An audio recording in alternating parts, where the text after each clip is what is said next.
প্রথমত গত বছরের যে কোশ্চেন আসছিল 2025-এ আমরা ওইটার একটু সমাধান করি।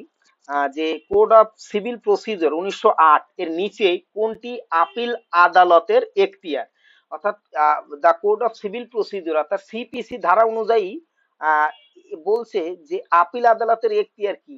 এটা এর ভিতরে কোনটা করে আপিল আদালত, অর্থাৎ আপিল আদালতের যে ক্ষমতা আছে এর ভিতরে আপিল আদালত কোন কাজটা করে? প্রথমত হচ্ছে মামলার চূড়ান্ত নিষ্পত্তি করে, ইস্যু গঠন ও বিচারের জন্য প্রেরণ করে, অধিগত সাক্ষ্য গ্রহণ করে, উপরের সবকটি।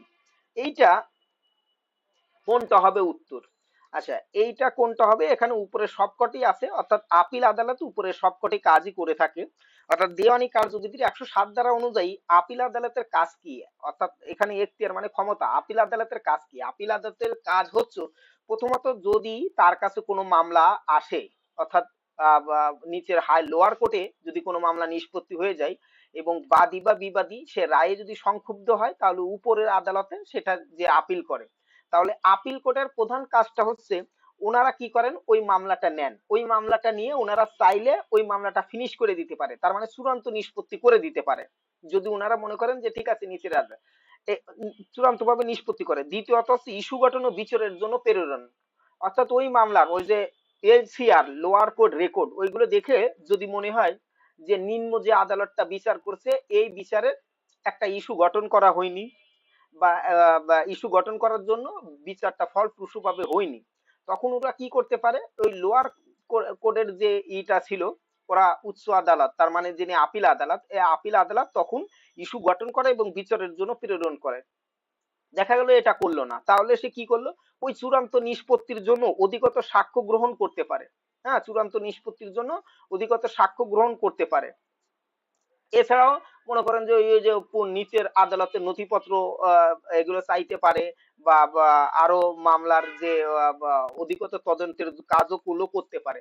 তার মানে এখানে যে প্রশ্নটা আছে এই প্রশ্নটা হবে উপরের সবকটি। তারপরে দ্বিতীয় প্রশ্নতে আছে স্থাবর সম্পত্তি নিলাম বিক্রিতে ক্রেতা হিসেবে ঘোষণার অব্যাহতি পরেই ক্রেতাকে ক্রয় মূল্যের কত টাকা জমা দিতে হবে? হ্যাঁ, ক্রয় মূল্যের কত টাকা জমা দিতে হবে? স্থাবর সম্পত্তি নিলাম বিক্রয়তে ক্রেতা হিসেবে ঘোষণার অব্যাহতি পরেই ক্রেতাকে ক্রয় মূল্যের কত টাকা জমা দিতে হবে? এটা 25% হারে জমা দিতে হবে। দেওয়ানি কার্যবিধি 21 আদেশের 84 বিধিতে এটা বলা আছে। ঠিক আছে, 21 আদেশের 84 বিধিতে বলা আছে যে যিনি নিলামে ক্রয় করবেন তারে 25% টাকা জমা দিতে হবে। তারপরের প্রশ্নতে আছে যথাযথভাবে মকদ্দমা দায়েরের কতদিনের মধ্যে বিবাদীর প্রতি সমন ইস্যু করতে হবে? হ্যাঁ, অর্থাৎ যথাযথভাবে মকদ্দমা দায়েরের, আমরা জানি যে দেওয়ানি মকদ্দমা কি কিভাবে দায়ের করা হয়। তো ওই দেওয়ানি মকদ্দমা দায়ের করার পরে 5 দিনের ভিতরে, অর্থাৎ 5 কার্য দিবসের ভিতরে সমন ইস্যু করতে হবে।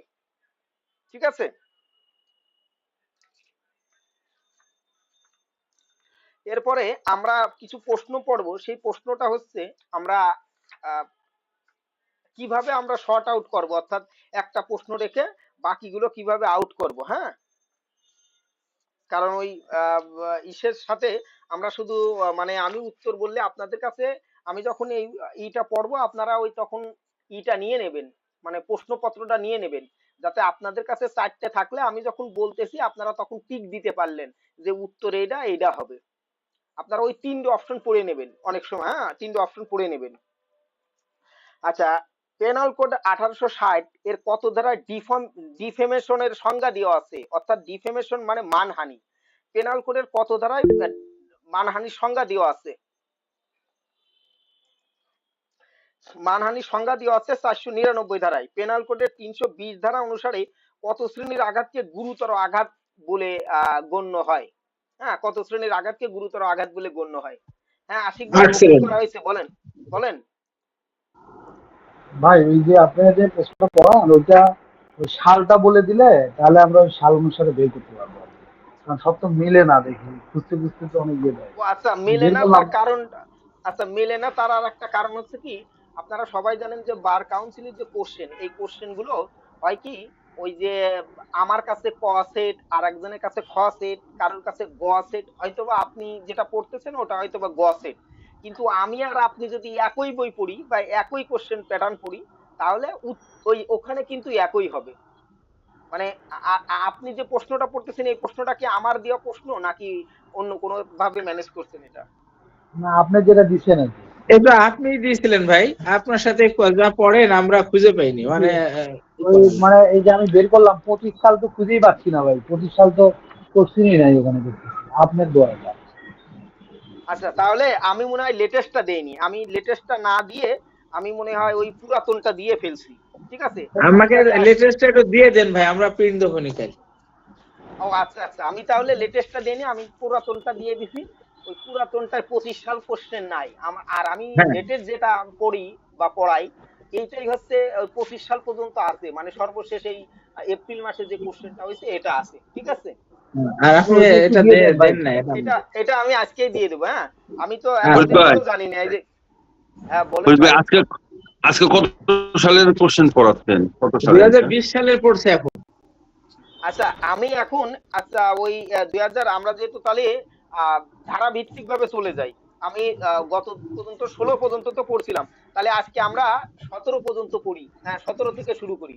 25 সালে শুরু করছিলাম, কিন্তু 25 সালে দেখা গেল কি আমাদের ম্যাক্সিমাম কোশ্চেন পুরাতন, মানে ওই 11-12তে যা আছে ওই কোশ্চেন গুলো রিপিটেশন হয়েছে। ঠিক আছে, তাহলে আমরা যেহেতু পড়ি একেবারে শুরু থেকেই পড়ে যায়, মানে ওই যে গতদিন 16 পর্যন্ত শেষ হয়ে গেছিল, আমরা তাহলে আজকে 17 থেকে আবার শুরু করি। আর আমি আহ, আজকে আপনাদের ওই হোয়াটসঅ্যাপ গ্রুপে ইটা দিয়ে দেবো, ওই লেটেস্টটা দিয়ে দেন জি। লেটেস্ট লেটেস্টটা দিয়ে দেবো। ঠিক আছে। হ্যাঁ হ্যাঁ, ঠিক আছে। আচ্ছা, 17 সালের 1 নম্বর প্রশ্ন, বিচার চলাকালীন সময়ে আসামি হাজত থাকলে এবং বিচারে দণ্ডপ্রাপ্ত হলে তা উক্ত হাজতবাসের মেয়াদ বাদ দেওয়া হবে না যদি না সে, অর্থাৎ এখানে বলছে মানে এই প্রশ্নটাকে আমরা প্রথমে বাদ দেব, প্রশ্নগুলোর যে অপশন উত্তর আছে সেখান থেকে কিভাবে বাদ দেবো এই প্রশ্নটা পড়ে উত্তরটা বলে আপনাদের তারপরে বলতেছি। বিচার চলাকালীন সময়ে আসামি হাজতে থাকলে এবং বিচারে দণ্ডপ্রাপ্ত যদি হয় তাহলে হাজতবাসের মেয়াদ বাদ দেওয়া হবে না যদি না সে, অর্থাৎ এখানে বলছে যে, ভাই এটা ফৌজদারি পড়ছেন, ফৌজদারি? আরে এটা 17 সালের প্রশ্নের অ্যান্সার করতেছি, 17 সালের প্রশ্নের অ্যান্সার। ঠিক আছে, ও টোটাল 100 মার্কের? এটা কি বলেন আপনি আবার? না আমি বল 17 সালের প্রথম প্রশ্নটা কি কোনটা, দণ্ডবিধি? এটা আছে ফৌজদারি, ফৌজদারি। ফৌজদারি, আমি সেটাই বলতেছি। আচ্ছা, ঠিক আছে। এখানে এখানে কি বলছে যে বিচার চলাকালীন সময়ে আসামি হাজত, তার মানে আমরা জানি যে বিচার চলাকালীন সময়ে আসামি যদি হাজতে থাকে তাহলে ওই হাজত যতদিন সে খাটছে তাহলে ওই সময়টাকে তাকে মাইনাস করতে হবে। হ্যাঁ, ওই সময়টাকে তাকে মাইনাস করে দিতে হবে। কিন্তু এখানে প্রশ্নটাই কি হাইলাইট করছে, প্রশ্নটা বলছে যে সেক্ষেত্রে হাজতের মেয়াদ বাদ দেয়া দেবে না। কোন ক্ষেত্রে?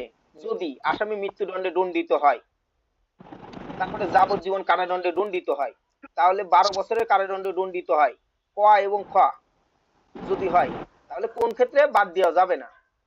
মুস্তাফিজ ভাই কথা না থাকলে স্পিকারটা অফ করেন। তাহলে কোন সময় বাদ দেওয়া যাবে না? তাহলে এখানে দেখেন, আমরা যদি এই প্রশ্নটার উত্তর বাদ দেই, প্রথমত হচ্ছে আসামি, কোন আসামির হাজত চলাকালীন অর্থাৎ বিচার চলাকালীন সে যদি হাজতে থাকে তাহলে তার বাদ দিতে হবে, বাদ দিতে হবে। এটা দণ্ডবিধির 35 ধারাতে বলা আছে যে আসামির ওই দণ্ডটাকে ওইটা বাদ দিয়ে দিবে। কিন্তু এখানে প্রশ্নটা চাইছে কি, কার বাদ দেওয়া যাবে না? সে হাজত কাছে কিন্তু বাদ দেওয়া যাবে না। তাহলে প্রথম আছে যাবজ্জীবন কারাদণ্ড। আমরা জানি যে 57 তে বলা আছে যাবজ্জীবন কারাদণ্ড মানে 30 বছর, যাবজ্জীবন কারাদণ্ড মানে 30 বছর। এখন কোন ব্যক্তির যদি হাজতি খাটে তার 35 বছর, এখন তাহলে ওরা 30 বছরের সাজা দিলে কি আর হাজত খাটা দরকার আছে? ধরেন কোন ব্যক্তি 150 বছরই বাইচে গেল, এরকম হতেই পারে, তো দেখা গেল সে 35 বছর হাজত খাটছে আর তার মোট সাজা হয়েছে 30 বছর যাবজ্জীবন, তাহলে তার তো আর হাজত খাটা যাবে না। কেন? কারণ অলরেডি সে খেটে ফেলেছে, এটা বাদ দিতে হবে 35 ধারা অনুযায়ী। এখন তার মানে এই প্রশ্নটা বাদ। দ্বিতীয়ত হচ্ছে 12 বছর কারাদণ্ডে দণ্ডিত হইলে, তার মানে এইটাও বাদ দিতে হবে। 12 বছর কারাদণ্ডে দণ্ডিত হইলে ওই যাবজ্জীবন যেভাবে বাদ দিতে হয় 12 বছরটাও বাদ দিতে হবে। তাহলে ক এবং খ, এখানে দেখেন ক আর খ দুটো দুই রকম, একটা হচ্ছে মৃত্যুদণ্ডে দণ্ডিত হইলে আর একটা হচ্ছে যাবজ্জীবন। যাবজ্জীবন তো আমরা অলরেডি বাদই দিয়ে দিছি, তার মানে এখানে লাস্টে যে গ নম্বর উত্তর আছে এটা কিন্তু হবে না। কেন হবে না? তার কারণ হচ্ছে যাবজ্জীবন কারাদণ্ড লাগে বাদ দিতে হয়, 12 বছরের লাগে বাদ দিতে হয়। তাহলে আমার উত্তরটা থাকলো কোনটা? মৃত্যুদণ্ডে দণ্ডিত হয়। অর্থাৎ কোনো ব্যক্তির যদি মৃত্যুদণ্ড দেয়া হয়, দেয়া আদেশ হয়, তাহলে মৃত্যুদণ্ড যতদিন আদালত তাকে না দেবে ততদিন পর্যন্ত সে আদালতে থাকবে, সেটা 100 বছর হোক, 50 বছর পরে হোক, আর সে যত বছর পরে হোক।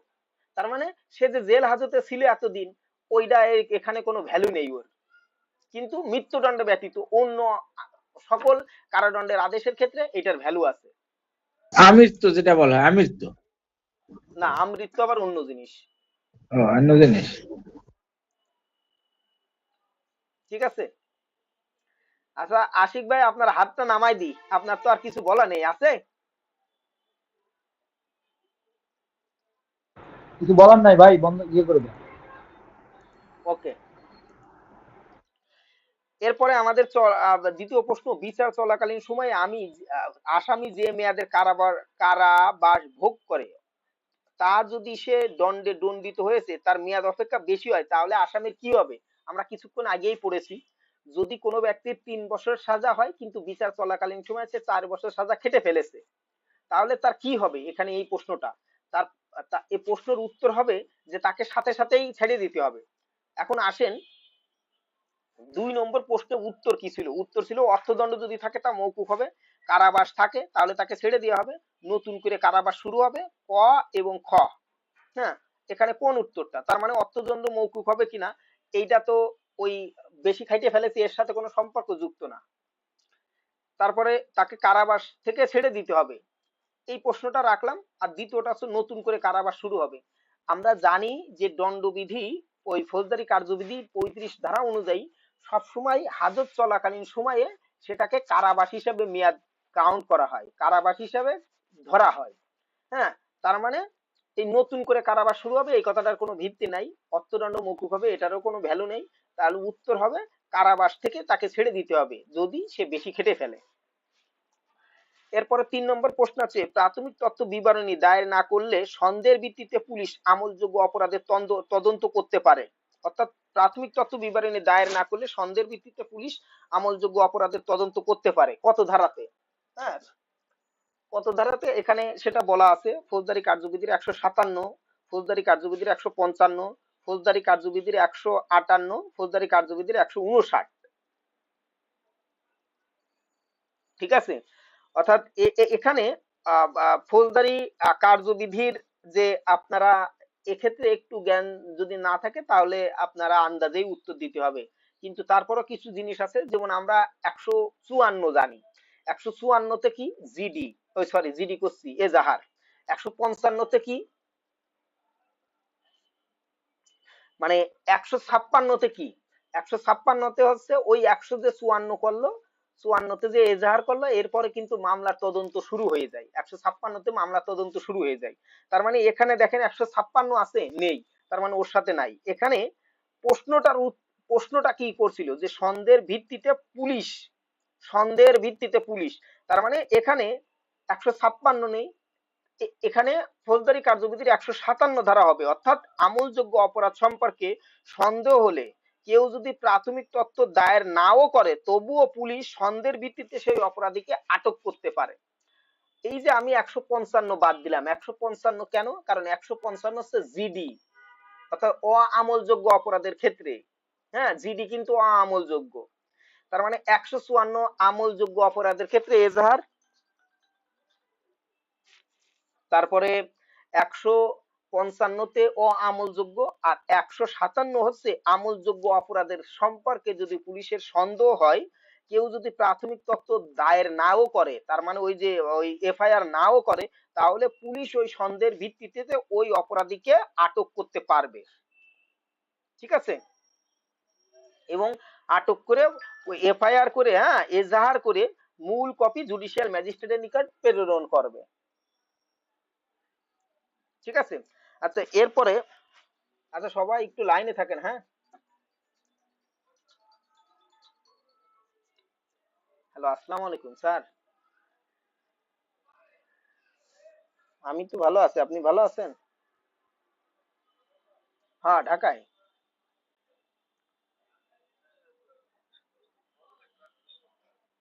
হ্যাঁ, আমি হচ্ছে ওই যে দেখছি, ওই যে ফেসবুকে দিছিলেন আপনি, আমি তো ফেসবুকে থাকি না, তো ওই মাঝে মাঝে দেখা গেল ওই আহ, কিছু কিছু ইসে ভিডিও আসে আর কি, নোটিফিকেশন আসে, তো এটা আমি ওই যে দেখলাম যে, হ্যাঁ হ্যাঁ, আমি ওই যে দেখলাম যে আপনি ওই মানে ওই যে ঢালাই দিচ্ছে ছাদে, তো দেখে যাক ভালো লাগলো আর কি, যাকে আর কি।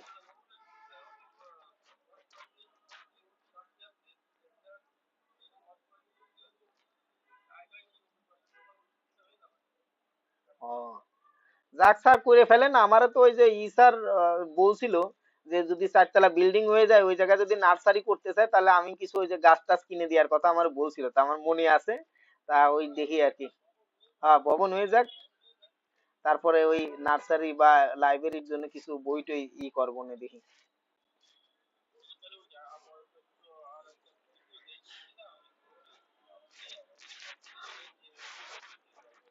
হ্যাঁ, আমি এটা দেখছি দেখছি, এটা হুজুর স্যার ওই আর ই স্যার।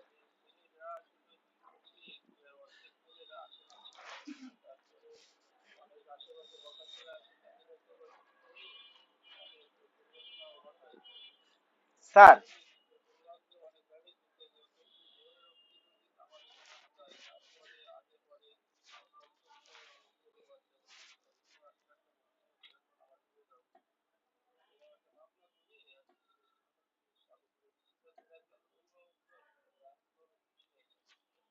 হ্যাঁ, আমিও দেখলাম আর কি, এটা ওই দেখলাম যে আপনার উদ্যোগে এটা চালু হয়েছে, ওই যে ফেসবুকে মনে হয় একটা নোটিফিকেশন আসছিল। তা স্যার, আমি আরো মনে করতেছিলাম যেহেতু এটা স্কুলে মানে অনেক দূরে, দূরে না, কাছাকাছি আর কি। তো আমি আরো ভাবতেছিলাম স্কুলে যদি এরকম নামাজের জন্য একটা রুম আলাদাভাবে হতো, তাহলে ছেলে মেয়ে গিয়ে আর বাইরে। হ্যাঁ। হুম।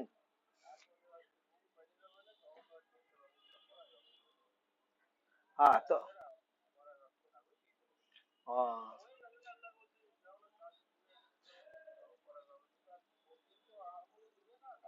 হ্যাঁ, সেটাই সেটাই। না, এটা খুব ভালো। আর সারা আমিও দেখলাম যে ফেসবুকে দেওয়ার পরে।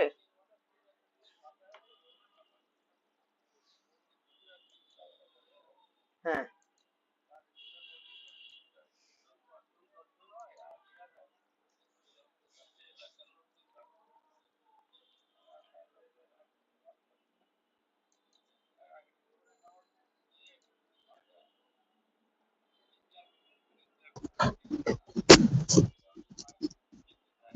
ও এ আচ্ছা আচ্ছা। বাবা, কি বন্ধ শোনা যায় না কেন? ফরিদ ভাই একটা কলে আছে, এই কারণে সবাই একটু লাইনে থাকতে বলছে।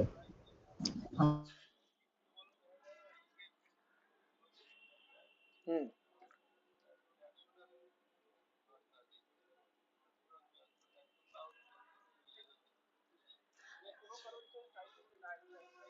আচ্ছা স্যার, তাহলে আমি এটা হচ্ছে দেখি আর কি কিছু করা যায় কিনা।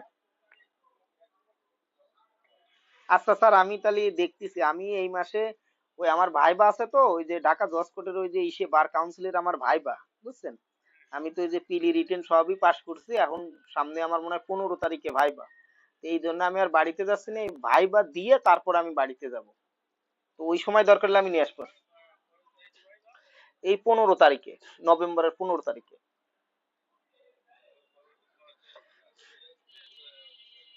আজকে 5 তারিখ স্যার, তো তো আর 10 দিন। হ্যাঁ, দেখি আমি একটা ব্যবস্থা করবানি আর কি।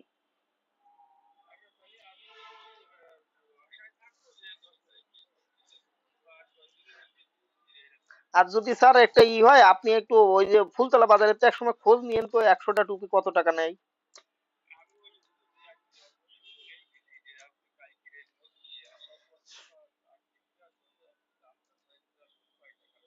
আচ্ছা, আমি তাহলে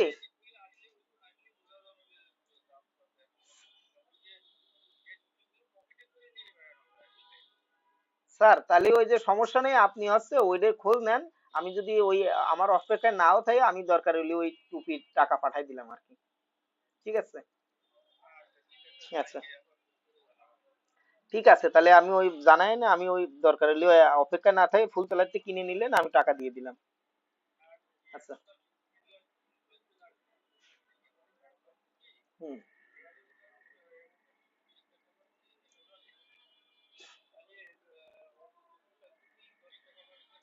হ্যাঁ, চা কিনা যাবে না। ঠিক আছে।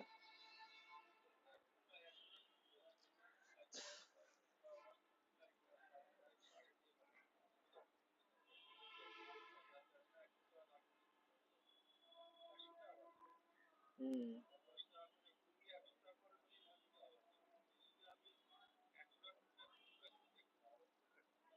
আচ্ছা, আপনি ওই তো ওই তো কালকে তাহলে হুজুর স্যার এসে বললি দাম তো টের পাবেন যে কিরাম লাগতেছে ভাই আছে।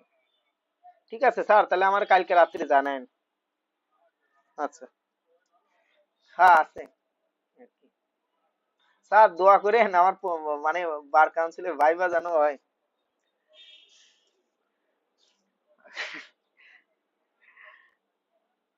হ্যাঁ সেটাই আর কি। ঠিক আছে স্যার। ওকে, আসসালামু আলাইকুম।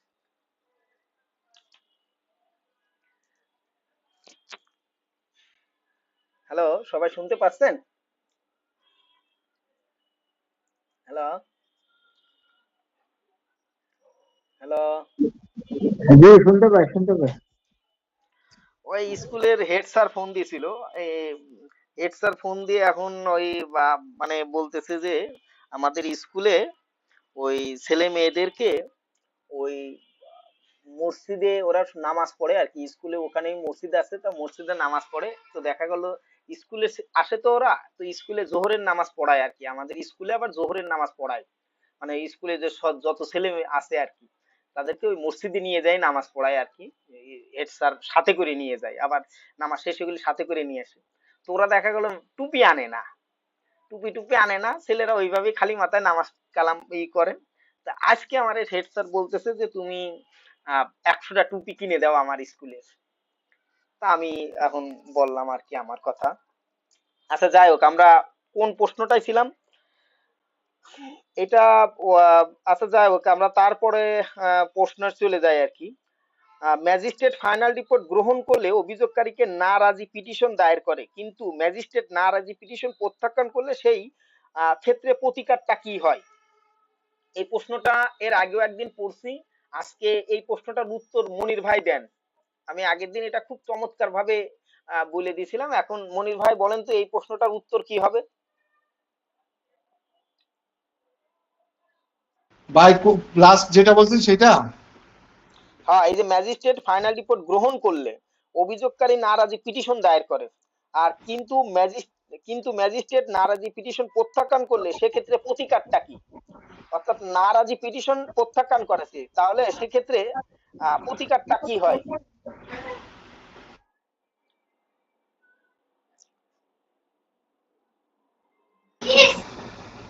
ভাই এটা প্রতিকারটা কি হয়? নারাজ। এই নারাজি ভাই, পিটিশন দায়ের করে কে? আপনি আগে বলেন, নারাজি পিটিশন দায়ের করে কে?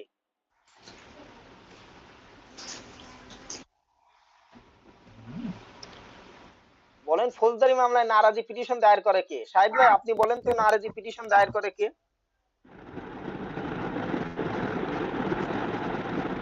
বাদী যে বিচার পায় নাই। আচ্ছা। ঠিক ভাই। হ্যাঁ শাহিদ ভাই বলেন, বলেন। জি ভাই, নারাজি বাদী পিটিশন দায়ের যে করে কে? বিচার পায় না, যে ওই রায় রায় যে সন্তুষ্ট না, সে নারাজি ইয়া করে। তা নারাজি মানে কি?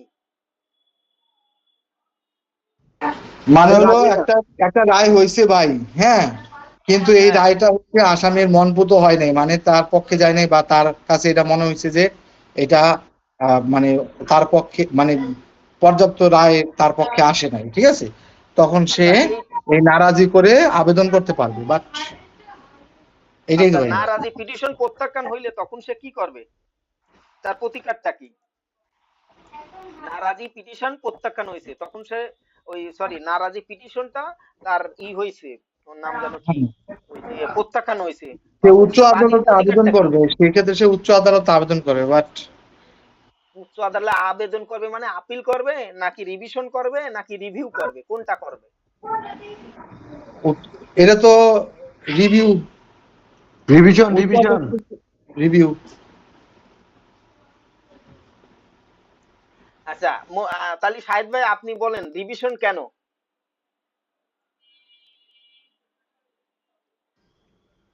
ভাই রিভিউ করা হইতেছে এক জিনিস, রিভিশন করা আরেক জিনিস। যদি সে রাজি না হয়ে থাকে, যেটা করছে ওটাতে না রাজি হয়, তাহলে তার পরের স্টেপটা হচ্ছে রিভিশন।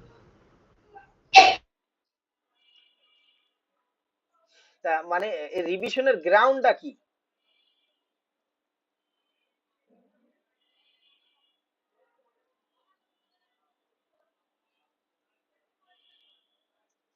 আচ্ছা, রিভিশনের গ্রাউন্ড আছে যে ক্ষেত্রে আপিল নাই সেক্ষেত্রে রিভিশন দায়ের করতে হয়। আচ্ছা, এখানে মূল জিনিসটা আমি আরেকটু ক্লিয়ার করি। ম্যাজিস্ট্রেট ফাইনাল রিপোর্ট গ্রহণ করলো, ম্যাজিস্ট্রেট ফাইনাল রিপোর্ট গ্রহণ করলো, তার মানেই আসামিরে সাইডে দিচ্ছে, অব্যাহতি দিচ্ছে। তার মানে কি, বাদী কি কারণে মামলা করছিল? বাদী মনে করছিল যে আসামিকে দণ্ড দেয়া হোক, কিন্তু যখন পুলিশ ফাইনাল রিপোর্ট দিল তখন ম্যাজিস্ট্রেট মনে করলো যে আসামি অপরাধ করেনি বা আসামির অপরাধের সাথে সম্পৃক্ত নাই। তার মানে উনি ফাইনাল রিপোর্ট গ্রহণ করলো। ফাইনাল রিপোর্ট গ্রহণ করলে আসামিরা তখন অব্যাহতি দিচ্ছে। যিনি বাদী সে বলতেছে যে আমি এই ফাইনাল রিপোর্টের আদেশ মানি না, তার মানে আমি এই ফাইনাল রিপোর্ট মানি না। তখন কি করলো, ম্যাজিস্ট্রেট দেখলো ম্যাজিস্ট্রেটের এখানে বেশ কিছু কাজ আছে। ফাইনাল ওই নারাজি দিলে সে হয়তো বা এটারে আবার অধিকতর তদন্ত করতে পারে বা অন্যরকম স্টেপ আছে, আমরা ওইটাই না দিয়ে সরাসরি এসে যাই। তো যখন ম্যাজিস্ট্রেটের কাছে সে যখন নারাজি পিটিশন দায়ের করলো, ম্যাজিস্ট্রেট তখন সে কি করলো, ম্যাজিস্ট্রেট এটারে প্রত্যাখ্যান করে দিল। তার মানে তার নারাজি পিটিশন আর গ্রহণ করলো না। তাহলে নারাজি পিটিশন গ্রহণ না করার কারণে সে উচ্চ আদালতে অর্থাৎ দায়রা জজ কোর্টে রিভিশন দায়ের করবে। দায়রা জজ কোর্টে রিভিশন দায়ের করবে। কেন দায়রা জজ কোর্টে রিভিশন? নারাজি পিটিশন, হ্যাঁ, নারাজি পিটিশন খারিজ করবে, এটা তো আর আদেশ বা ডিগ্রি না, তাই না? এটা আদেশ ডিগ্রি না হলে তো আপিল করা যাবে না, আর আপিল না করা গেলে তো আপনার রিভিশনই করতে হবে, বুঝলেন নাই? এইটাই আমি শাহিদ ভাইয়ের কাছে শুনতে চাচ্ছিলাম যে কেন সে করবে আর কি রিভিশন। তো যেহেতু নারাজি পিটিশন এটা আদেশও না, এটা আবার ডিক্রিও না, এই আদেশও না ডিক্রিও না, তখন এইটারে রিভিশন দায়ের করতে হয় দায়রা জজ আদালতে। আরেকটা জিনিস, রিভিশন শব্দের অর্থ হচ্ছে, আমরা যদি রিভিশনটাকে ভাঙি তাহলে রিভিশন শব্দের অর্থ হচ্ছে যেখানে ন্যায় বিচার ব্যাহত হয়। অর্থাৎ ন্যায় বিচার ব্যাহত মানে হয় মানে কি, তার মানে ওই বাদী সঠিকভাবে ন্যায্য বিচার পাচ্ছে না বাদীর কাছে মনে হচ্ছে, এবং বা ঘটনা আইনগত কোনো ভুল আছে, আইনগত বা কোনো ভুল আছে, মানে দুটোই একসাথে, খালি শুধু আইনগত ভুল থাক এরকম না। অর্থাৎ ন্যায় বিচার ব্যাহত অথবা আইনগত ভুল আছে, সেক্ষেত্রে রিভিশন দায়ের করা যায়। তাহলে এখানে এই প্রেক্ষাপটে দেখা গেল কি, ওই বাদী মনে করতেছে যে আজ জজ সাহেব আমারে ন্যায় বিচার দিল না, জজ সাহেব আমাকে ন্যায় বিচার দিল না, আমি উচ্চ আদালতে, তার মানে দায়রা জজ আদালতে রিভিশন দায়ের করব। এই একটা গ্রাউন্ড। আর আরেকটা গ্রাউন্ড ওই যে নাজমুল ভাই ক্লিয়ার করে দিল যে এটা যেহেতু আদেশও না ডিক্রিও না, যার কারণে এখানে আমার রিভিশন করতে হবে। আদেশ বা ডিগ্রি থাকলে সেখানে আপিল করা যাইতো। ঠিক আছে। আচ্ছা, এর পরবর্তী প্রশ্ন, কোন ব্যক্তি মৃত্যুর কারণ নির্ণয়ের জন্য ফৌজদারি কার্যবিধির কত ধারায় লাশ তোলার বিধান আছে? কত ধারায় লাশ তোলার বিধান আছে এবং এই লাশ তোলার কার করে? আচ্ছা, এখানে 70 ধারা, 174 ধারা, 172 ধারা, 176 এর 2 ধারা, এটা ফৌজদারি কার্যবিধির 176 ধারা, 76 এর উপধারা 2 হবে। অর্থাৎ ম্যাজিস্ট্রেট কর্তৃক মৃত্যুর কারণ অনুসন্ধানের জন্য হ্যাঁ ওই লাশ তোলার বিধান আছে আর কি।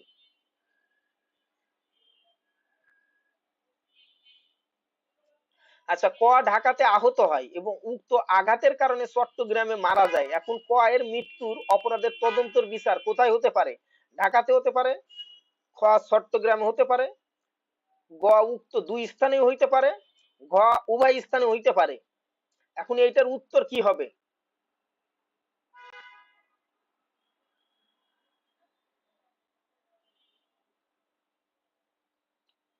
উভয় স্থানে হইতে পারে আর কি, বুঝছেন, উভয় স্থানে হইতে পারে।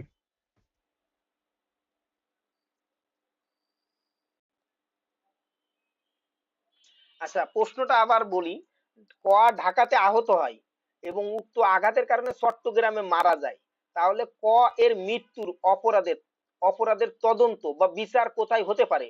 চট্টগ্রামে হবে নাকি ঢাকাতে হবে নাকি উভয় স্থানে হবে নাকি দুই স্থানের যে কোনো এক আদালতে হবে? মানে বিচার কোথায় হবে? দুইটার যে কোনো এক স্থানে ভাই, দুইটার যে কোনো স্থানে, যে কোনো একটা স্থানে হবে। হ্যাঁ, তার মানে আপনি যেহেতু উভয় বলছিলেন তখন আমি বুঝছি যে আপনি প্রশ্নটা ক্লিয়ার না, এই জন্য।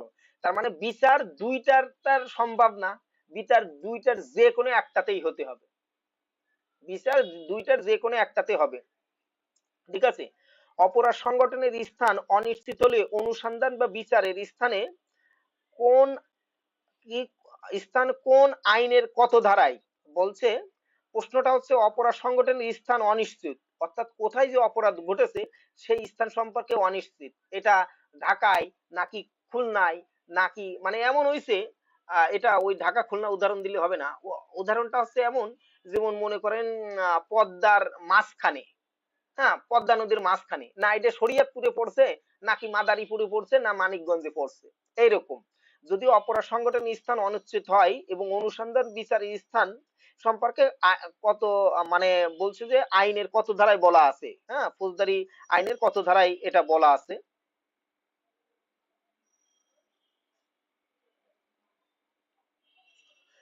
কেউ একজন বলতে পারেন এটা কত ধারায় বলা আছে, অর্থাৎ ধারা 160, এক ধারা 181, ধারা 177, ধারা 182? 82, 182। হ্যাঁ, এটা 182 ধারায় বলা আছে, অর্থাৎ অপরাধের স্থান অনিশ্চিত হলে যে কোনো আদালতে বিচার বা অনুসন্ধান করা যাবে, এইটা 182 বলা আছে। অর্থাৎ হাইকোর্ট মৃত্যুদণ্ডের আদেশ বহাল রাখে কত ধারা অনুযায়ী? দায়রা আদালত মনে করেন যে একটা মৃত্যু দণ্ডের আদেশ দিছে, ওই দায়রা আদালত মৃত্যুদণ্ডের আদেশ দিলে তখন ওই ডেট ইসের জন্য আর কি অনুমোদনের জন্য হাইকোর্ট বিভাগে ওইটা পাঠায়। তো এইটা ফৌজদারি কার্যবিধির কত ধারায় হাইকোর্ট বিভাগ মৃত্যুদণ্ড বহাল রাখে? কার আদেশ বহাল রাখতেছে? মানে দায়রা আদালতের আদেশ বহাল রাখতেছে, এইটা ফৌজদারি কার্যবিধির কত ধারায়?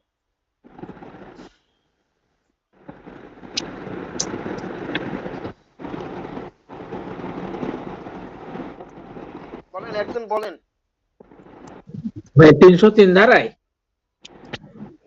বাবারে বাবা, এইটা হচ্ছে 376 না 75, দেন তো 75 না 76, তো 370, 74, এইটা 76 মনে হয় না, 5 নাহলে 6, দেখেন এরকম একটা আছে। এইটা হচ্ছে 376 ধারায়, অর্থাৎ 76 ধারায়, অর্থাৎ মৃত্যুদণ্ডের আদেশটা বহাল রাখে, ঠিক আছে, 376 ধারায় হবে। আচ্ছা, ফৌজদারি কার্যবিধি কোন ধারায় গর্ভবতী স্ত্রী লোকের মৃত্যুদণ্ড স্থগিতকরণের বিধান আছে? ফৌজদারি কার্যবিধির কত ধারায় গর্ভবতী স্ত্রী লোকের মৃত্যুদণ্ডের দণ্ড স্থগিত করার বিধান আছে? অর্থাৎ তাকে মৃত্যুদণ্ড দিয়েছিল, তার যেহেতু সন্তান সম্ভব এই জন্য তার মৃত্যুদণ্ডকে স্থগিত রাখতে হবে, এটা বলা আছে 382, 399, 395, 304।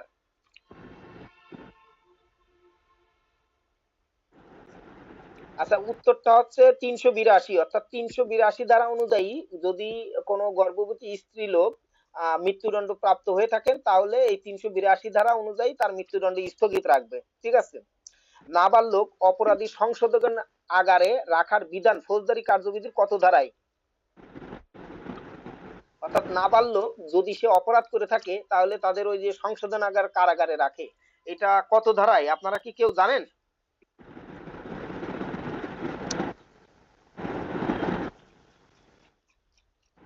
এটা হচ্ছে 399 ধারায়। 399 ধারায় বলছে যদি 15 বছরের কম বয়সী কোনো অপরাধী, হ্যাঁ, কারাদণ্ডের পরিবর্তে শোধনাগারে রাখতে হবে, এটা 399 ধারায়। তবে শিশু আইন, এক্ষেত্রে শিশু আইন 2023 এইটা ফলো করতে হবে।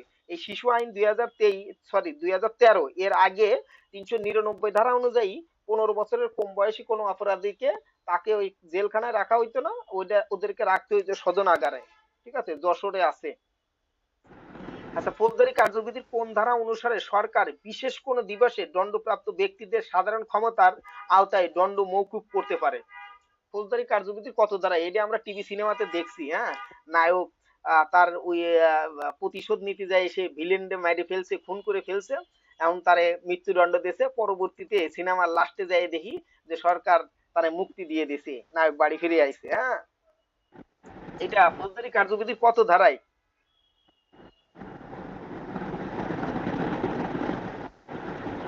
জানেন কেউ? আচ্ছা, এইটা হচ্ছে ফৌজদারি কার্যবিধি 401 ও 402 ধারায়, হ্যাঁ। অর্থাৎ 401 ও 402 ধারায় কি? 401 ধারাতে বলছে দণ্ড স্থগিত বা মওকুফ করার ক্ষমতা, অর্থাৎ সরকার চাইলে বিনা শর্তে কোনো দণ্ড প্রদানকারী মানে দণ্ড দানকারী আদালতের সাথে পরামর্শে কি করতে পারে, দণ্ড স্থগিত বা মওকুফ করতে পারেন। 402 ধারাতে বলছে দণ্ড পরিবর্তন বা রদবদল করতে পারে, অর্থাৎ সরকার বিশেষ কোনো দিবসে দণ্ডপ্রাপ্ত ব্যক্তিদের সাধারণ ক্ষমতার আওতায় এনে দণ্ড মওকুফ করতে পারেন। এইগুলো সরকারের ক্ষমতা আছে। আবার রাষ্ট্রপতিরও ক্ষমতা আছে, ওইটা আমরা পরে শিখবো আর কি। যদি আদালত শুধুমাত্র জরিমানা আরোপ করে তাহলে উক্ত জরিমানা প্রদানে ব্যর্থতার কারণে আদালত দণ্ড আরোপ করলে ওই দণ্ডাদেশের বিরুদ্ধে কি করা যাবে? আপিল করা যাবে, আপিল করা যাবে না, রিভিউ করা যাবে, দণ্ড মওকুফের আবেদন করতে হবে। অর্থাৎ প্রশ্নটা আরেকবার বলি, যদি আদালত শুধুমাত্র জরিমানা করে এবং উক্ত জরিমানা অনাদায়ে, তার মানে জরিমানা সে পরিশোধ করেনি, যা তার কারণে তাকে দণ্ড দেছে, তার মানে তারে কারাদণ্ড দেছে, তখন ওই দণ্ডাদেশের বিরুদ্ধে কি আপিল করা যাবে কি যাবে না, নাকি রিভিউ করা যাবে, নাকি দণ্ড মওকুফ হয়ে যাবে? বলেন।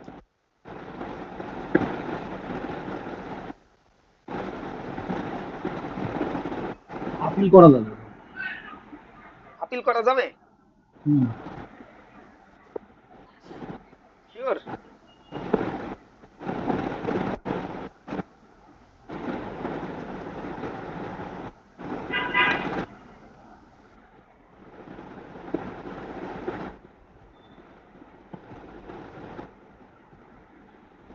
আচ্ছা, তাহলে আমরা এখন একটু জিনিস পড়ি, যেহেতু আশিক ভাই বলেই ফেলছে যে আপিল করা যাবে, তাহলে আমরা মূল জিনিসটা শিখি আর কি। প্রথম হচ্ছে ফৌজদারি কার্যবিধি 413 ধারায়, 413 ধারাতে বলছে তুচ্ছ বিচারে আপিল চলে না, অর্থাৎ দায়রা আদালত অনূর্ধ্ব 1 মাসের কারাদণ্ড বা অন্যান্য ম্যাজিস্ট্রেট অনূর্ধ্ব 50 টাকা জরিমানা করলে দণ্ডিত ব্যক্তি আপিল করতে পারবেন না। তার মানে দায়রা আদালত, দায়রা মানে বুঝছেন, একটা জেলার সর্বোচ্চ আদালত, ওই আদালত যদি কোনো ব্যক্তিরে 1 মাসের কারাদণ্ড দেয়, মানে 1 মাসের কম কারাদণ্ড দেয়, 15 দিনের কারাদণ্ড দিয়েছে, 2 মাসের সরি 29 দিনের কারাদণ্ড দিয়েছে, তার মানে ওই একটা জেলার সর্বোচ্চ আদালত সে কি করলো, 1 মাসের কারাদণ্ড দিয়েছে। 1 মাসের কম মানে 1 মাস শুনলে আর ভালো শোনা যায় আর কি। তো 1 মাসের কম কারাদণ্ড দিলে ওই আদেশের বিরুদ্ধে আপনি আপিল করতে পারবেন না। দ্বিতীয়ত হচ্ছে ম্যাজিস্ট্রেট যদি 50 টাকা জরিমানা করে তাহলে আপনি আপিল করতে পারবেন না। এটা 413 ধারাতেও আছে। 414 ধারাতে বলছে সংক্ষিপ্ত বিচারে আপিল, অর্থাৎ 260 ধারার ক্ষমতা বলে যে ক্ষেত্রে সংক্ষিপ্ত বিচার করেন সে ক্ষেত্রে যদি অনধিক 200 টাকা জরিমানা করলে এবং ওর বিরুদ্ধে আপিল করা যাবে না। সংক্ষিপ্ত বিচার কারা করে? ওই যে মোবাইল কোর্ট এলারা করে। সতীশ ভাই স্পিকারটা বন্ধ করেন। আচ্ছা, তার মানে ওই মোবাইল কোর্ট যারা করতেছে তার মানে সংক্ষিপ্ত পদ্ধতিতে বিচার করে, যখন সংক্ষিপ্ত পদ্ধতিতে বিচার করে ওরা যদি 200 টাকা জরিমানা করে তাহলে কিন্তু ওই 200 টাকার নিচে জরিমানা করলে তখন আর আপনি আপিল করতে পারবেন না। তার মানে এখানে দুইটা জিনিস খেয়াল করেন। প্রথম হচ্ছে দায়রা আদালত যদি 1 মাসের কম কারাদণ্ড দেয় তাহলে আপিল চলবে না। ম্যাজিস্ট্রেট যদি 50 টাকা দেয় তাহলে আপিল করতে পারবেন না। এই জায়গায় বলছে যদি সংক্ষিপ্ত বিচার আমরা সাধারণত বুঝে থাকি যে মোবাইল কোর্ট যারা পরিচালনা করে ওরা যদি 200 টাকা আপনারে জরিমানা করে তাহলে আপনি আপিল করতে পারবেন না, আপনারই সাথে সাথে দিয়ে দিতে হবে। আর একটা ক্ষেত্রে আপিল করা যায় না, সেটা হচ্ছে কোনো ব্যক্তিরে জরিমানা করলো, ধরেন 200 টাকা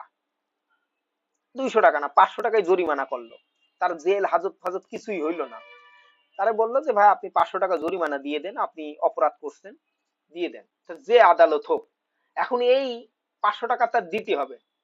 এখন এই 500 টাকা সে আদায় করলো না, 500 টাকা সে দিল না, মানে সে আদেশের 500 টাকা আদেশ, মানে আশিক ভাই আপনি জিনিসটা এবার খেয়াল করবেন, তাকে আমি 500 টাকার আদেশ দিছি জরিমানা করার, তার মানে কি 200 টাকার উপরে হইলেই আপনি আপিল করতে পারতেন, 50 টাকার উপরে হইলে আপনি আপিল করতে পারতেন। আমি আপনাকে 500 টাকা জরিমানা করছি, আপনি কি করলেন, বললেন যে আমি জরিমানাই দেব না, যা তুই যা ইচ্ছা তাই করবি। তখন আদালত কি করলো বা ম্যাজিস্ট্রেট কি করলো, বললো যে ঠিক আছে তুই জরিমানা দিবি না, যা তোরে 6 মাসের আমি কারাদণ্ড দিলাম।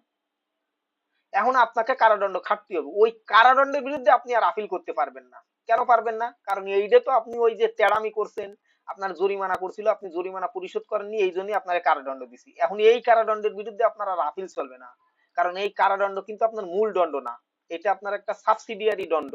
কারণ মূল দণ্ড ছিল আপনার জরিমানা। এই মূল দণ্ডের পরিবর্তে আপনারা এখন আমি কারাদণ্ড দিচ্ছি। যেহেতু এটা একটা সাবসিডিয়ারি দণ্ড, তাই আপনার এর বিরুদ্ধে আপিল চলবে না। আশিক ভাই, ভাই এবার কি ক্লিয়ার আপনি? ক্লিয়ার। আচ্ছা, এখন আপনাদের একটু ঘোষণা দিই। আমি এই যে বারবার আপনাদের একটু বিরক্তি করি, বিরক্তিটা হচ্ছে কিছুদিন আগে আমাদের একটা টেলিগ্রামে গ্রুপ আছে, ওখানে আমি কিছু ওই ভিডিও দিছি। তো যে ভিডিওগুলোর দৈর্ঘ্য 2 জিবি, সেই ভিডিওগুলো ওখানে যায় না। তো এখন আমি ভাবতেছি আমাদের ওই যে ফেসবুকে একটা প্রাইভেট গ্রুপ আছে, ওই গ্রুপে দিয়ে দেবো, কারো ডাউনলোড করার দরকার নেই, ওখান থেকে দেখবেন আপনারা। মানে ওই গ্রুপে আপনি ওইটা তাহলে ওই ভিডিওটা যখন প্রয়োজন হবে দেখতে পারবেন, ওই জায়গায় আমি আপলোড দিয়ে দিই। কিন্তু আপনারা বলতে পারেন যে ভাই একবার টেলিগ্রামে খোলাইলেন, একবার গুগল এ খুললেন। তবে মনে রাখবেন, আমরা গুগল ক্লাসরুমে যে ফাইলগুলো রাখি, ওখানে শুধুমাত্র ফাইল, যেটার বেশি পরিমাণে ডেটা যায় না। কারণ আমি জানি যে প্রত্যেকটা মানুষের গুগলের স্টোরেজ 15 জিবির বেশি হয় না। 15 জিবির বেশি পেতে হলে আপনাকে কিনতে হবে। তাহলে গুগল স্টোরেজে আমরা সংক্ষিপ্ত ফাইল, বই টই ওখানে গুরুত্বপূর্ণ জিনিস রাখবো।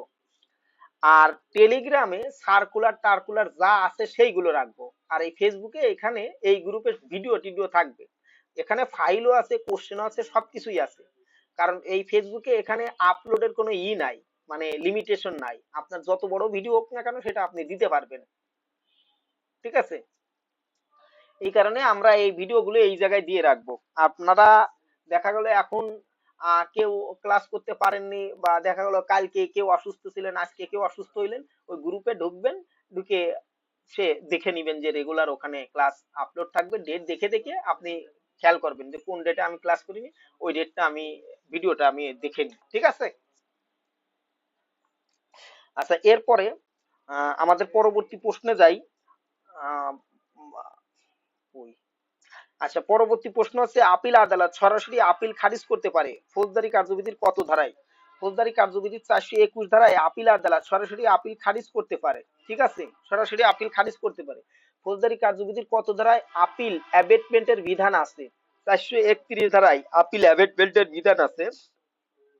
হ্যাঁ, আপিল অ্যাবেটমেন্ট মানে হচ্ছে পণ্ড। যদি আসামির মৃত্যুদণ্ড হয়, মানে মৃত্যু হয়, তাহলে কারাদণ্ডের ক্ষেত্রে আপিলটি বাতিল হয়ে যাবে। এটাই হচ্ছে আপিল অ্যাবেটমেন্টের বিধান 431 ধারায়। তার মানে ধরেন কোন ব্যক্তিরে 7 বছরের কারাদণ্ড দিল, এখন সে ওই কারাদণ্ডের বিরুদ্ধে আপিল করলো, কারণ 2 বছর পরে ওই হার্ট অ্যাটাক করেই ওই জেলখানার মধ্যে মারা গেল, অথচ তার আপিল চলমান। এখন কি করবে? তার মানে ওই আপিল বাতিল। ওই আপিল কি আর দরকার আছে? যে কারাদণ্ড কমানোর জন্যই সে আপিল করেছিল, সেই ব্যক্তিই তো মারা গেছে, এখন ওই আপিল দিয়ে আর কি করবে? তার মানে আপিলটা পণ্ড হয়ে গেল ফৌজদারি কার্যবিধি 431 ধারায়।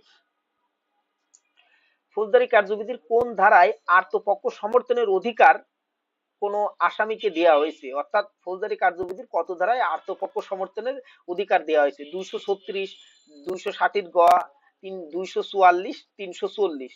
হ্যাঁ, অর্থাৎ এখানে এই প্রশ্নটার উত্তর হচ্ছে 340, ঠিক আছে? অর্থাৎ আত্মপক্ষ সমর্থনের অধিকার ফৌজদারি কার্যবিধি 340 ধারাতেই দেওয়া হয়েছে। এরপরে আদালতের বেইল বন্ডের জন্য অধিক পরিমাণে অর্থ নির্ধারণ করলে উক্ত অর্থ যুক্তিসঙ্গত হারে কমানোর জন্য আবেদন করতে হয় কত ধারায়? হ্যাঁ, আদালত বেইল বন্ডের জন্য অধিক পরিমাণে অর্থ নির্ধারণ করলো, উক্ত অর্থ যুক্তিসঙ্গত হারে কমানোর জন্য আবেদন করতে হয় কত ধারায়? 498, 500 ধারায়, 499, 501 ধারায়।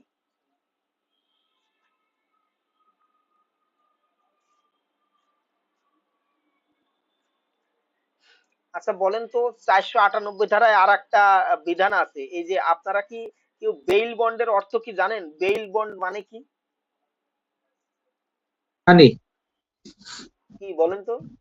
বেল বন্ড হচ্ছে আপনার 90 দিনের মধ্যে সেই জিনিসটাকে মানে সময় পায় আর কি, তাকে অন্তর্বর্তীকালীন জামিন দেওয়া হয় এবং তাকে 90 দিন সময় দেয়, 90 দিনের মধ্যে তাকে মীমাংসা করতে হবে, এটাই বেল বন্ড। আচ্ছা মুস্তাফিজ ভাই, আপনি একটু ক্লিয়ার করে দেন তো বেইল বন্ডটা কি?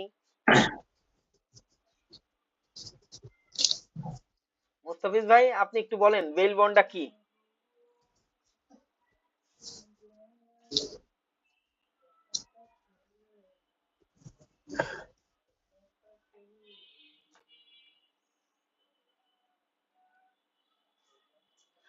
আচ্ছা, বেইল, মুস্তাফিজ ভাই শুনতে পাচ্ছেন? বেইল বন্ডটা হচ্ছে জামিনের জন্য, অর্থাৎ আপনি যেটা বলছেন, অর্থাৎ জামিনের জন্য যে অর্থটা দেওয়া হয় আর কি।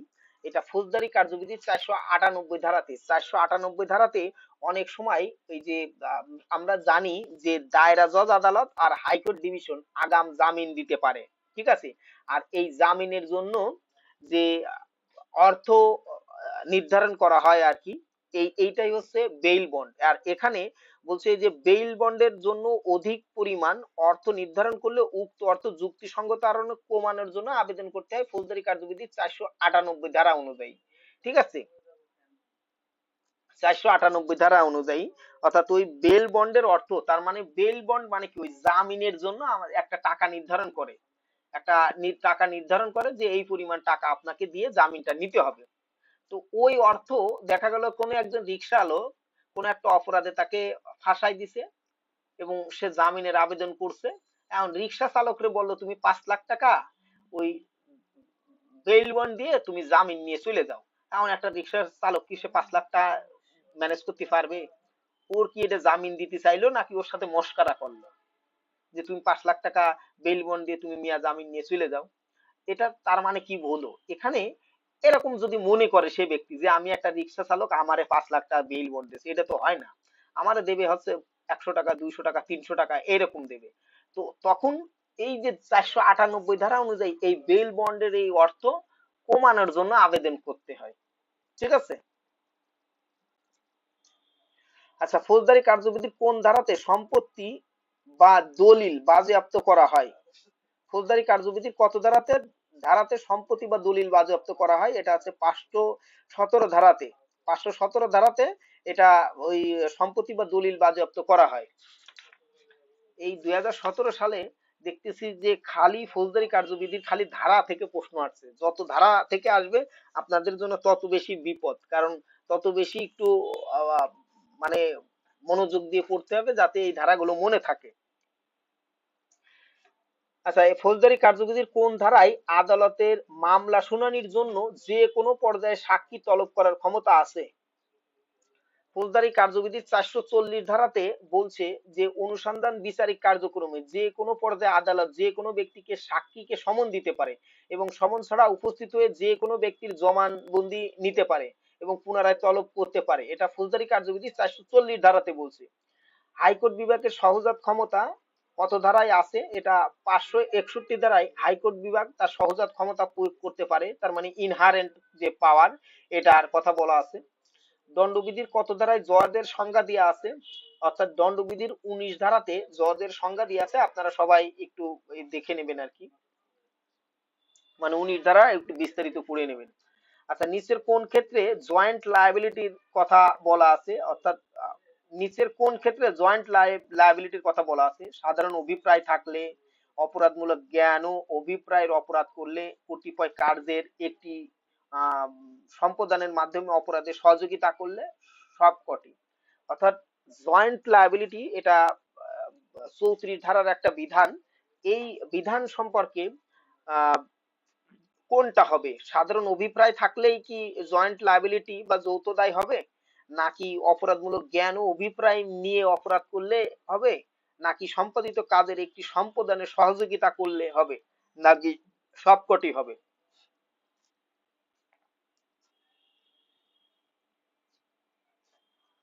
বলেন, এই 34 ধারার বিধান কি হবে? এটা কি সবকটি হবে না ক খ গ কোনটা হবে?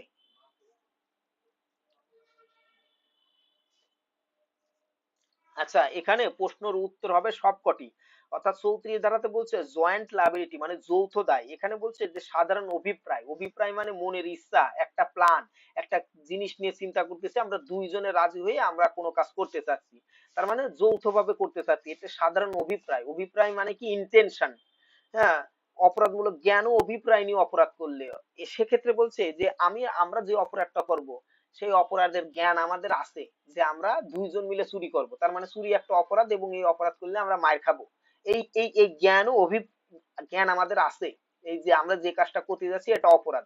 এবং অভিপ্রায় মানে কি, ওই যে আগেই বলছি যে ইন্টেনশন, আমাদের নিয়ত খারাপ, নিয়ত খারাপে আমরা বড় লোকে যাবো, ইয়ে হবো তা হবো, তার মানে কি, এটাও কিন্তু উত্তর। তারপরে বলছে যে কতিপয় কার্যের মাধ্যমে এক সম্পাদন, তার মানে আমরা যে কাজগুলো করতে যাচ্ছি যে এই কাজগুলো মাধ্যমে অপরাধের সহযোগিতা করলে দেখা গেল কি যৌথ, ওই যে লায়াবিলিটিতে আমি বললাম যে শোন আমি দরজার কাছে দাঁড়াচ্ছি, তুই ভিতরে যাই চুরি করে নিয়ে আয়, তুই ভিতরে যাই চুরি করে নিয়ে আয়, কোনো সমস্যা নেই। তার মানে আমি যে কাজগুলো করতেছি সেটাও যৌথ দায় কেন হচ্ছে, অপরাধও চুরি করেছে ঘরের মধ্যে, কিন্তু আমি তো এই অপরাধের সহায়তা করছি, তার মানে এটাও উত্তর হবে। তারপরের প্রশ্ন আছে দণ্ডবিধিতে কত ধারায় শাস্তির বিধান আছে। দণ্ডবিধিতে আমরা জানি যে 5 প্রকার শাস্তির বিধান আছে, মৃত্যুদণ্ড, যাবজ্জীবন কারাদণ্ড, কারাদণ্ড, সম্পত্তি বাজেয়াপ্ত, অর্থদণ্ড। আচ্ছা, দণ্ডবিধি অনুসারে নিচের কোন শাস্তি বৈধ নয়? নির্জন কারাবাস, যাবজ্জীবন কারাদণ্ড, বিনাশ্রম, মৃত্যুদণ্ড, সম্পত্তি বাজেয়াপ্ত। আচ্ছা, এখানে আমরা প্রশ্নটাকে বাদ দেওয়া শিখি। এই প্রশ্নটাই বাদ দিয়ে দেব, কিভাবে বাদ দেব? মান্নান ভাই আপনি বলেন এই প্রশ্নটা আমরা কিভাবে বাদ দেব, মানে বাদ দেব মানে উত্তরগুলো কিভাবে বাদ দেব?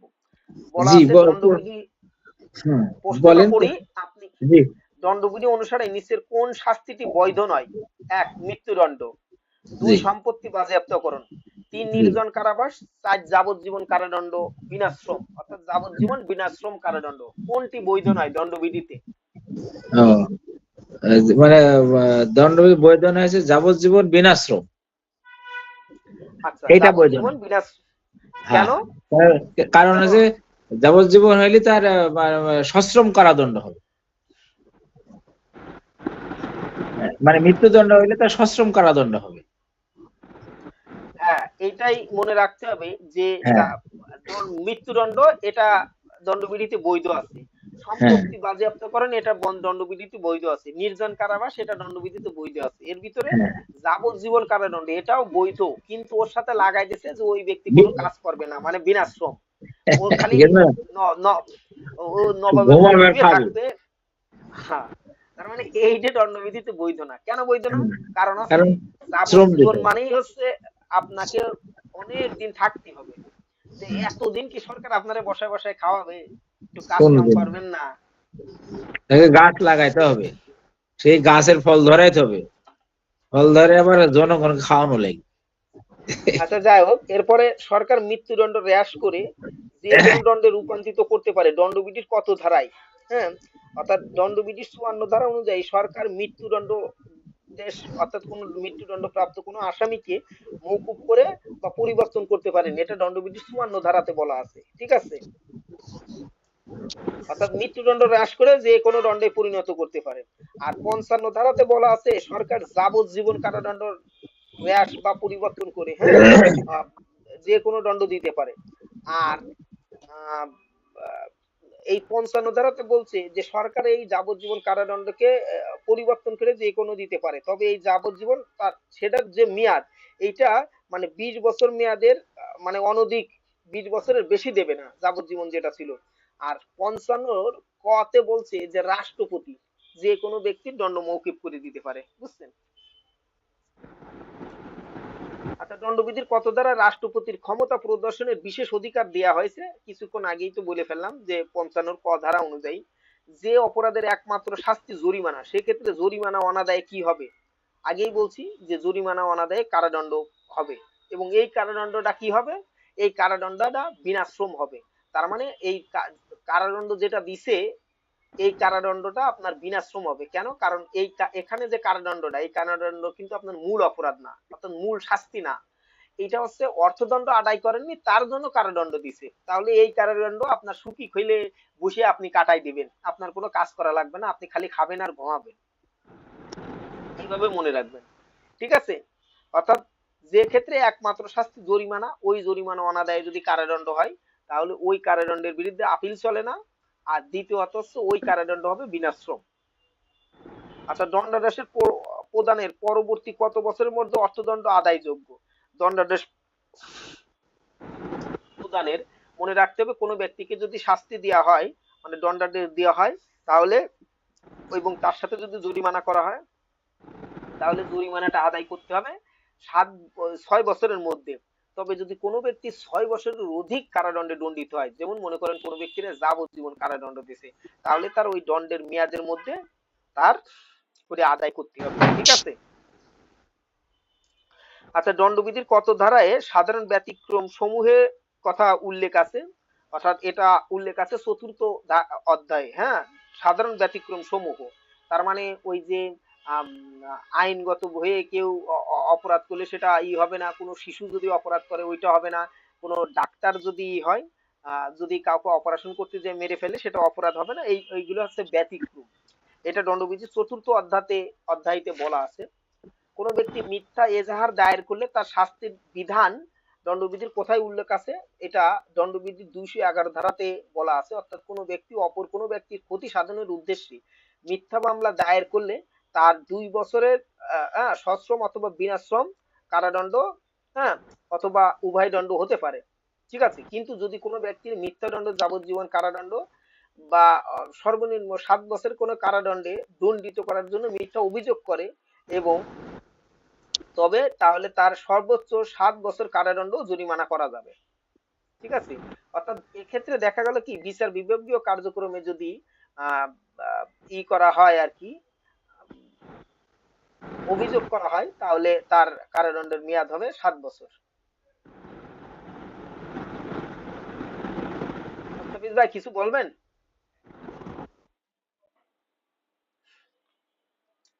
আচ্ছা, দণ্ডবিধিতে কয়টি ব্যতিক্রমের কথা বলা আছে? আচ্ছা, দণ্ডবিধিতে কয়টি ব্যতিক্রমের কথা বলা আছে? যখন নিন্দনীয় নরহত্যা খুন বলে বিবেচিত হবে না। দণ্ডবিধিতে 5টি ব্যতিক্রমের কথা বলা আছে, যে 5টিতে ওই বলছে যে নিন্দনীয় নরহত্যা খুন বলে বিবেচিত হবে না। অর্থাৎ যখন নিন্দনীয় নরহত্যা করা হয় তখন সেটি খুন বলে গণ্য হবে না, এরকম 5টি ক্ষেত্র আছে। ঠিক আছে। তারপরে দণ্ডবিধির কোন ধারায় অপরাধের শাস্তি মৃত্যুদণ্ড হবে না? 307 ধারায়, 302 ধারায়, 303 ধারায়, 396 ধারায়। অর্থাৎ দণ্ডবিধির কোন ধারায় মৃত্যুদণ্ড হবে না?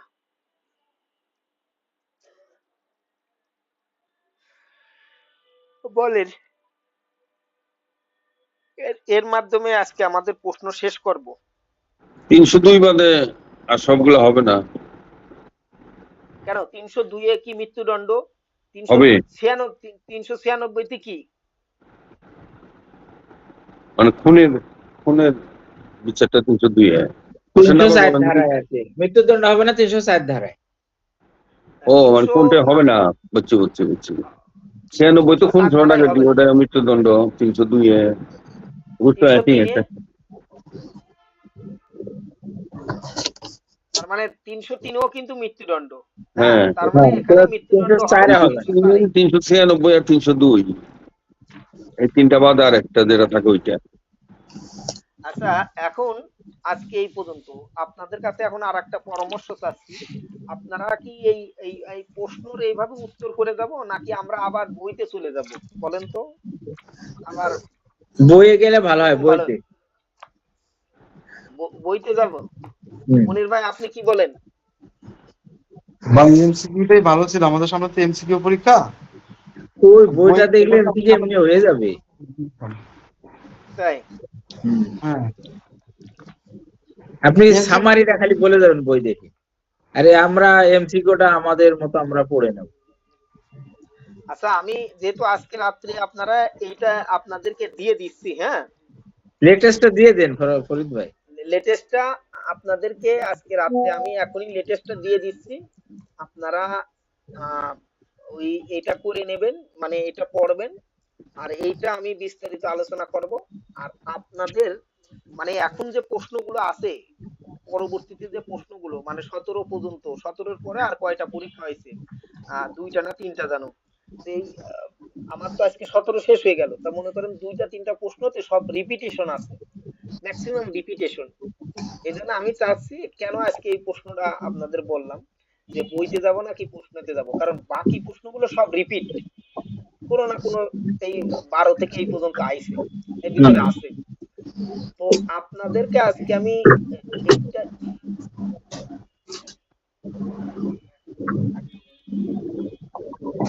ও ভাই বন্ধ করেন।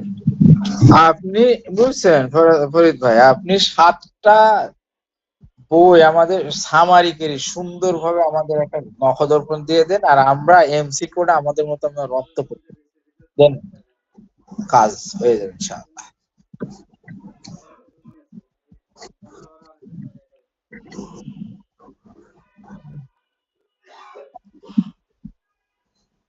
আর এর মধ্যে ফরিদ ভাই, আমি বলতে চাচ্ছিলাম এর মধ্যে একটা ধারা টোটালি বাদ দিয়ে দেন। কোনটা বাদ দিয়ে পড়বো আমরা? একটা পড়বই না।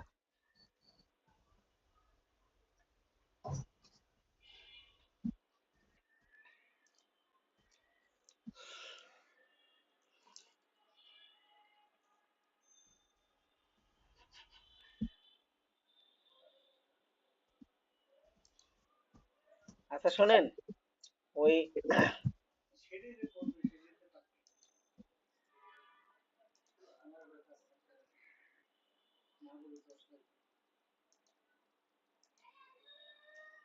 ওই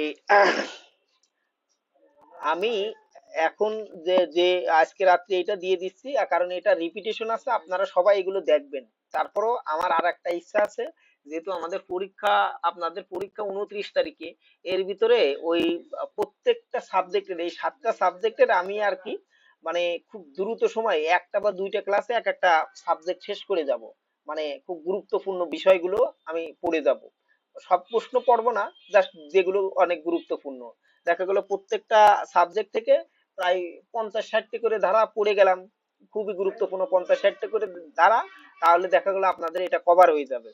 আর 29 তারিখের পরে পরবর্তীতে আমরা আবার ডিটেলসে পড়বো রিটেনের জন্য, রিটেন আর পিলি একসাথে। ঠিক আছে? আর রেজাল্ট হবে তো, একদিন সময় দিবেন না আমাদের? হ্যাঁ, রেজাল্ট হবে কবে ভাই? 29 তারিখে না 30 তারিখে? 30 তারিখ। 30 তারিখ না? ইনশাআল্লাহ। আমাদের আপনি এটা দিয়ে দেন, আমাদের এমসি গুলো আমরা একবারে থ্রোলি পড়তে থাকি। আর 7টা সাবজেক্ট আমাদের সুন্দরভাবে এটা একবারে সামারি করে আমাদের বুঝাই দেবে, তাহলে আর সমস্যা হবে না। ওকে, আশিক ভাই আপনার কোনো প্রশ্ন আছে?